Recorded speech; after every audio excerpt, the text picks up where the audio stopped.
Миналата седмица ви запознах с най-масовото детско и ученическо родолюбиво движение в страната – клубовете млади възрожденци към Общобългарския комитет Васил Левски. Сега ще се спра на дейността им специално в Видинска област.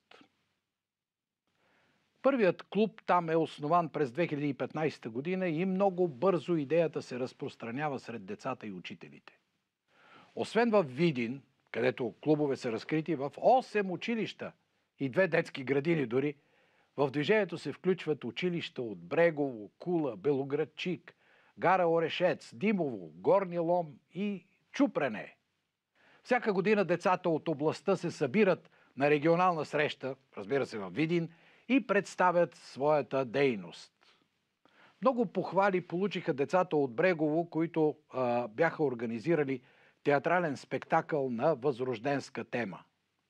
И представете си, драги зрители, представлението толкова се е харесало в Брегово, че младите артисти бяха поканени да представят постановката си и в Видин, и то в Видинския театър. На театър, знаете, се ходи с билети.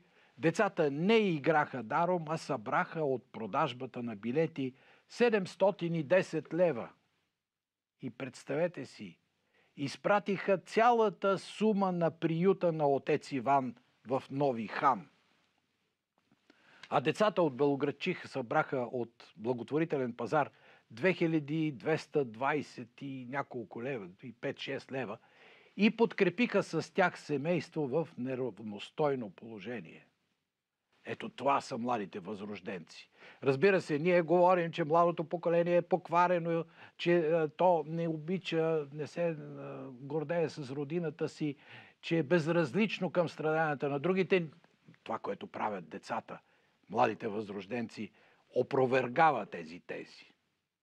Видин, например, се гордее с една млада поетеса, Илона Кидикова, която още като ученичка рецитира на официалната церемония един 19 февруари пред паметника на Левски, София, пред цяла България стихотворението си "Неуловимият". И в него се казваше, имаше една много интересна строфа: "Ти сам избери какво ще направиш.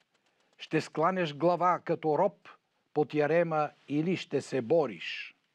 Това е дилема, която днес има всеки от нас." Беше написала Илона, която днеска е студентка в Велико Търново. Йоана Йорданова пък от математическата гимназия Екзархантин I беше написала нещо много силно за апостола, което ме впечатли. Чела съм, беше написала тя, че Левски бил ведър и весел човек, оптимист. На мен ми изглежда вглъбен, тъжен, предаден. Не са се опитали да го освободят. На бесилото е сам, един син. Не са запомнили гроба му. Сигурно не са разбирали, че е велик. Пише Йоана в есето си, спечелило призово място в националния конкурс, който провеждаме всяка година, почти всяка година, за Левски. Младите възрожденци от областта изнасят рецитали в домове за възрастни, за да зарадват малко възрастните хора. Дават почетен караул пред паметника на Левски в София, грижат се за безстопанствени домашни животни, засаждат дръвчета, рисуват и правят изложби, организират походи по стъпките на първи пехотен бдински полк. Грижат се за паметниците на загинали за отечеството герои. Дори са сред инициаторите за паметника на Димитър Списаревски в Белоградчик. Особено много пишат стихотворения, разкази и есета с родолюбива тематика, а някои задълбочено изследват миналото на родния си край. Ние им помагаме да израснат като добри патриоти и граждани на отечеството. И който иска да подкрепи развитието на това родолюбиво движение, което сега в цяла България има близо 200 клуба с над 4500 деца, 4500-600 деца, може да направи банков превод по сметката, която може да покажете на екрана.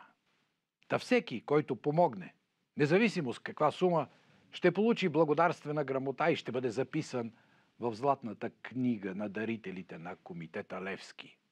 и моля дарителите да не забравят да ни изпращат и пощенския или електронния си адрес, за да може лично да им изразим нашата благодарност.